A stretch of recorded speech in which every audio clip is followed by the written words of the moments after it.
নমস্কার। একটা অত্যন্ত উপকারী ভিডিও পেলাম ফেসবুক থেকে। কথাগুলো খুব বাস্তবতাপূর্ণ। শেয়ার করছি সকলের সাথে। শিশুকে রাগ দেখালে রাগ শিখবে, ভালোবাসা দেখালে ভালোবাসা। এটা একটা লাইন না, এটা না প্রত্যেকটা শিশুর বেড়ে ওঠার সবচেয়ে বড় সত্য। আপনার বাচ্চা জেদ করে, খেয়াল করেছেন? কখনো জেদ বাড়ে যখন ওর চাওয়া আপনি বারবার থামিয়ে দেন, যখন ওর আগ্রহকে আপনি না বলে চেপে দেন, যখন ওর চোখের সামনে আপনি রেগে যান।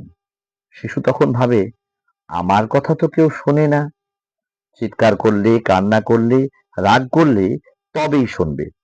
এভাবেই ধীরে ধীরে গড়ে ওঠে জেদি একটা মনোভাব, একটা জেদি আচরণ, অস্থির আচরণ। কিন্তু আপনি চাইলে এটা বদলাতে পারেন। শিশুরা কথা নয়, জানেন কি, আচরণ দেখে শেখে। আপনি যদি তাকে সময় দেন, সে নিরাপত্তা শেখে।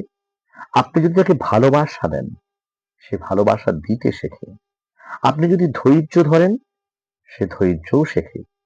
আপনি যদি তার আগ্রহে সাড়া দেন, সে আত্মবিশ্বাস খুঁজে পায়। একটা কথা খুব মনে রাখবেন, না বলাটা সহজ, কিন্তু না এর জায়গায় ভালোভাবে বোঝানো, শেখানো সেটা অনেক অনেক কঠিন, কিন্তু সেটা সবচেয়ে জরুরি। শিশুর ইচ্ছা মানে তাকে উড়িয়ে দেওয়া যায় না। ওর কৌতূহল মানে শাস্তি না। ওর চোখে জেদ মানে রাগের জবাব না, বরং বুঝিয়ে দিন, ধরিয়ে দিন, পাশে থাকুন। কি করবেন তাহলে বলুন তো? কোনো কিছু ধরলে না বলার পরিবর্তে বিকল্প কিছু দিন।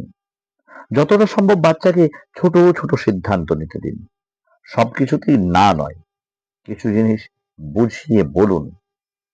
রেগে গেলে থামুন, কারণ আপনার রাগ ওর শেখার জায়গা। প্রতিদিন অন্তত কিছুটা সময় রাখুন শুধু ওর জন্য। ওকে বলুন, তুমি গুরুত্বপূর্ণ, তোমার কথা আমি শুনি, তোমাকে আমি অনেক অনেক ভালোবাসি। মনে রাখবেন, বাচ্চারা যা দেখে তাই হয়। আপনি যদি শান্ত থাকেন, ভালোবাসা দেন, সেও তাই শিখবে। এই পোস্টটা আপনাদের সঙ্গে শেয়ার করলাম, এটা ফেসবুক থেকে পাওয়া। খুব সুন্দর পোস্ট, তাই তো? মনে রাখবেন, ভালো থাকবেন। নমস্কার। আর চ্যানেলটাকে সাবস্ক্রাইব করতে ভুলবেন না। ইনক্যান ইন্সপায়ার।